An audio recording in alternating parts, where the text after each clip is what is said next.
Definidas as oitavas da Sul-Americana, o Atlético Mineiro passou na rabeira, só tem 2 brasileiros agora na Sul-Americana. Em definitivo, achei que seria mais fácil. A gente fala aqui nesse vídeo também sobre o glorioso mercado da bola.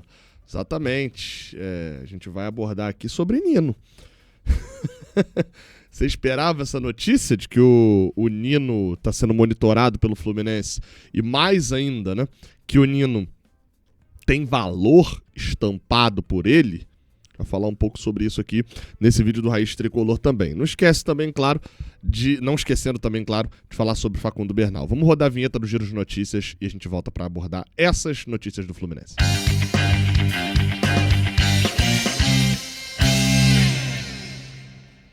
Seja bem-vindo, você guerreiro de todo o Brasil, de todo mundo. Aqui é o canal Raiz Tricolor, eu sou Gabriel Amaral, sou jornalista, sou tricolor.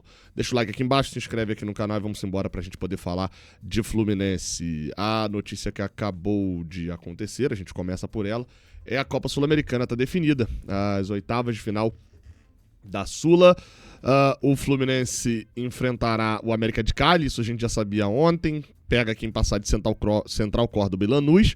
Do nosso lado da chave, nas semifinais, né? Pode ser que a gente pegue Independiente da Argentina, Universidade de Chile, Universidade Católica do Equador e Alianza Lima, e o Atlético Mineiro fica sendo o outro brasileiro. Tem um brasileiro de cada lado, né? Basicamente o Atlético eliminou o Bucaramanga nos pênaltis. O Atlético perdeu em casa, pobre demais. Não o Atlético que atrasa salário, né? Por sinal, tô falando especificamente... Não foi de propósito isso aqui. Tô falando do futebol do Atlético Mineiro, tá? Extremamente pobre. Um time assim... mas o Rony... Não, gente, vamos lá, né? É um time criar tão pouco assim, ainda perder um jogo em casa, os pênaltis ridículos. Pênaltis, tirando do Hulk ali, basicamente, todos os pênaltis mal cobrados, mesmo os que entraram, tá? Enfim, passou porque o Everson é um bom pegador de pênaltis. E aí pegou... E também, enfim, o jogador do Bucaramanga chutou pra fora, passou porque foi menos pior. A verdade é que, assim, o nível da Sul-Americana até agora, ele é baixo, tá? O corte... Na Sul-Americana, considerando os jogos da Copa Sul-Americana, o nível é bem baixo, assim. E a prova é que os 2 times brasileiros que estão por lá são 2 times que não foram de destaque do Brasil no primeiro semestre ou agora. O Fluminense foi destaque especificamente no Mundial. Do lado de lá ficou Bolívar e Cienciano. Atlético Mineiro vai enfrentar o Godoy Cruz, da Argentina. O Once Caldas enfrenta o Huracan e o Del Valle enfrenta o Muchukuruna. Os confrontos são no dia 12 ou 22 de agosto. Lembrando, já falei que também é bem provável que os jogos do Fluminense sejam às terças-feiras, né? Justamente por conta da transmissão do SBT. O SBT tem direito a escolher um time brasileiro para transmitir às terças. E provavelmente vai transmitir Fluminense e América de Cali ao invés de Atlético Mineiro e Godoy Cruz. Não dá para garantir, né? Mas é provável a escolha. Aí a transmissão também terá Disney Plus, que é a ESPN, né? ESPN Disney Plus e Paramount Plus. Né? Então fica aí a questão, primeira escolha da Disney, a segunda da Paramount. Ou seja, se o Fluminense estiver na... Quem passar no SBT, provavelmente a Paramount vai pegar, né? Então, se o Fluminense não passar no SBT, deve ser exclusivo ESPN Disney Plus ali. Pelo menos. Vale destacar só a questão de grana, tá? Porque o Fluminense, esse confronto contra o América de Cali ida e volta, vale ao Fluminense $700 mil. A Sul-Americana paga pouco, gente. Estamos falando aí de menos de 4 milhões de reais. As quartas de final, chegar às quartas de final, dá ao Fluminense mais $700 mil. Ele tá ganhando 600 mil por jogar as oitavas. $700 mil é o que o Fluminense recebe se avançar até as quartas. $800 mil se chegar na semi. Lembrando que são valores únicos, né? Não é que vai somando esses valores. $800 mil por chegar à semi, e se for campeão, $6,5 milhões. Assim, o campeão, beleza, o vice leva 2, mas assim, chegar até a semi é pouca grana, tá? A Sula não é uma competição que paga bastante, não. É isso. Não esquece de se inscrever e deixar o like. Vamos falar aqui um pouco sobre Nino. O Fluminense, segundo... o jornalista chileno José Tomás Fernandes, é um jornalista chileno que mora aqui no Rio de Janeiro, enfim, já encontrei algumas vezes com ele lá no Maracanã. Ele publicou a informação no seu Twitter de que o Fluminense está em busca de um zagueiro, né, por conta da lesão do Ignacio, e monitora a situação do Nino, atualmente no Zenit. O zagueiro foi um dos pilares do Fluminense na Copa Libertadores de 2023. Essa é a primeira notícia de um jornalista falando efetivamente que, olha, o Fluminense está monitorando, o Fluminense quer o Nino. Monitorar é uma palavra muito fácil. Assim, por que eu estou usando o termo fácil? Monitorar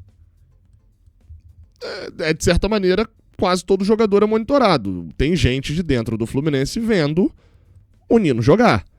Tem gente de dentro do Fluminense que está dando uma olhada nos números do Nino. E isso é monitorar.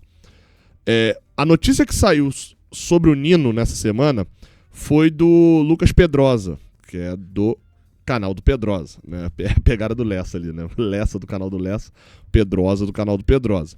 Ele falou isso daí, eu vou botar um trechinho. Esse trecho foi de uma live lá do canal do Pedrosa, ele é da SBT, da Casa TV também. Procurou informações sobre o Nino. Ele tá falando do Vasco, tá? O Vasco procurou informações sobre o Nino, ele tem um canal de Vasco. Zagueiro que era do Fluminense e que foi vendido por 5 milhões de euros para a Rússia, para o Zenit da Rússia. O Vasco sinalizou disposto a pagar 5 milhões de euros pelo Nino também, pelo que eu ouvi, tentando pagar justamente o que foi, como ele saiu, mas o Nino se valorizou. Então, o Zenit hoje está pedindo 8 milhões de euros pelo Nino. E quando eu falo do Nino, gente, ele é um jogador que é da maior e extrema confiança do Fernando Diniz. Ele é um cara que foi campeão da Libertadores com o Diniz e que elevaria e muito a zaga do Vasco da Gama. Elevaria muito. Mas, infelizmente, 8 milhões de euros o Vasco não tem condições de pagar, além do óbvio alto salário que o Nino também teria, apesar de ser um jogador muito bom. Então tá aí, essas são as informações do Pedrosa sobre o Nino no Vasco, tá? E aí, obviamente que a gente traz essas informações pro nosso contexto. Qual que é o nosso contexto? O Fluminense vai atrás do Nino, o Nino tá a fim de voltar? Bem, o que eu tenho de informação, tá, sobre isso? Eu vou dar aqui a informação porque eu, né, acho que é justo com você, mas é uma informação meio óbvia. O Nino não foi pra Rússia preocupado, né, com o futuro, a carreira, etc. O Nino foi fazer a vida dele, tá? Foi para um time que ia pagar bem. O Nino sabe que tinha sua limitação geral de idade e de oportunidade. O Nino teve mais um filho, né? Ele tem 2 filhos, né? Já tinha uma filha, agora tem um filho também.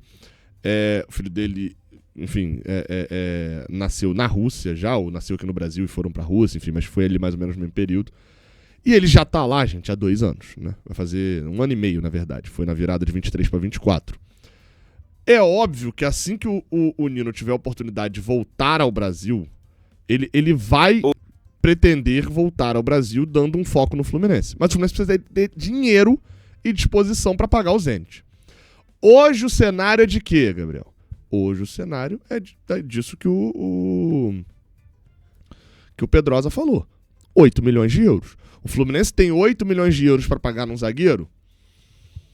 O Fluminense tem 8 milhões de euros para contratar? Possivelmente tem para contratar, ainda mais que o Zenit não deve exigir parcelado, né? Não deve exigir à vista o dinheiro. Possivelmente existe ali, né? O Fluminense tem 8 milhões de euros para contratar um zagueiro? Aí acho que não. Não é o cenário, pelo menos a princípio, não. O Nino seria extremamente útil ao Fluminense. Mas hoje, esse valor é inviável para o Vasco, é inviável para o Fluminense também, né? Teria que haver ali uma negociação com o Zenit. O Fluminense poderia fazer as contas ali, né? Ver se tem algum. Tem algum jogador que dá pra gente mandar pro Zenit agora? Sugira aí nos comentários. Bem, quem também, olha só, hein, como é que são as coisas. Já começaram, agora já foi do Serna, agora é do Bernal, né? Tem o empresário Pablo Betancourt, representante ali do Facundo Bernal, deu entrevista para um programa uruguaio.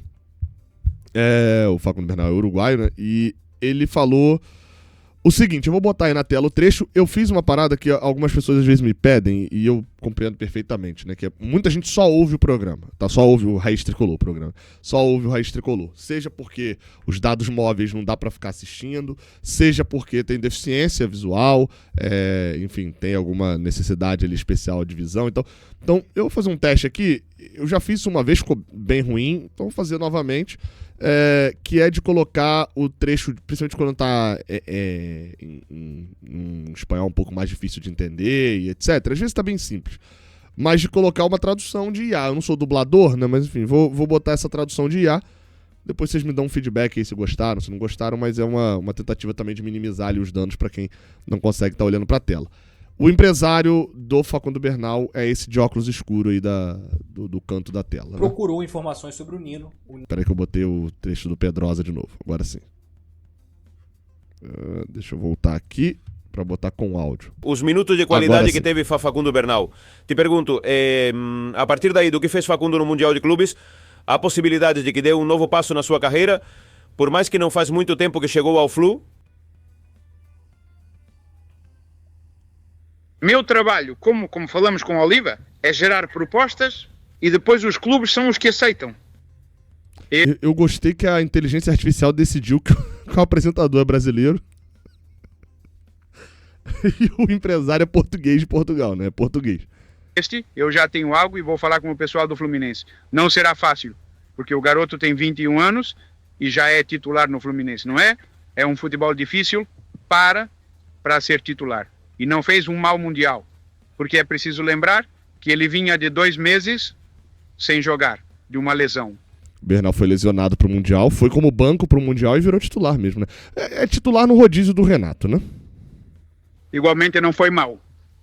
Portanto, sim, já é algo que eu falarei com meu homólogo Bentancur, não, de presidente do Fluminense. Os minutos de... Ele fala ali com o Bentancur, presidente, é porque o Mário Bittencourt, né, com o seu xará, né, que ele quer dizer ali.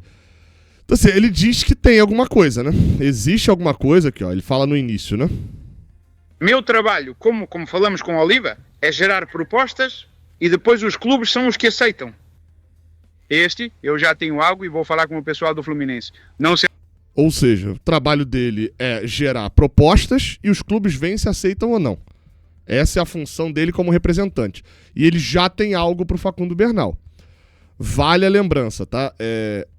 O Bernal não é um jogador qualquer. O Bernal, quando sai do Uruguai pra cá, já sai com um olhar de Europa, tá?